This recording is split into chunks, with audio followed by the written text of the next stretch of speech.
CBSE 2019 এ quadratic equation থেকে একটি maths, if 3x² minus 10x plus k equal to 0 has two reciprocal roots then find k। তো reciprocal roots মানে কি, একটা root যদি alpha হয় তাহলে অপর একটা রুট হবে 1/আলফা।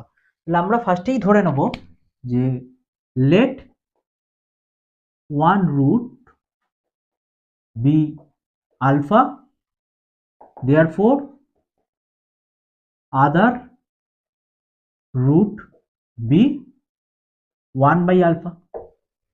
ওকে, দুটোই রিলেশন আমরা জানি যে আলফা প্লাস বিটা, এখানে বিটা মানে 1/আলফা, আলফা প্লাস বিটা হয় -b/a। দেখো এখানে লিখছি alpha plus beta equal to হয় -b/a and alpha into beta equal to হয় c/a, তাই তো?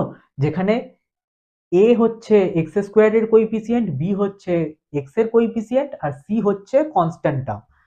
তো আমরা যদি আলফা প্লাস 1/আলফা করি তাহলে আমরা পাবো 10/3। এটা কি কোনো কাজে লাগবে? না, কাজে লাগবে না।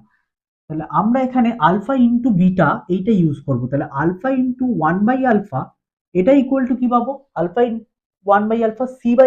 c মানে এখানে কত? কে। a মানে কত? 3। তাহলে আলফা আলফা কেটে গেল, তাহলে 1 ইকুয়াল টু k/3। তাহলে কে এর ভ্যালু কত পাচ্ছি? কে এর ভ্যালু ইকুয়াল টু 3। তো এই রকম ম্যাথস তোমরা এইভাবেও পেতে পারো যে has two equal root but opposite in sign. তখন তোমরা এই দুটো রিলেশনের মধ্যে কোনটা ইউজ করবে সেটা জানিও।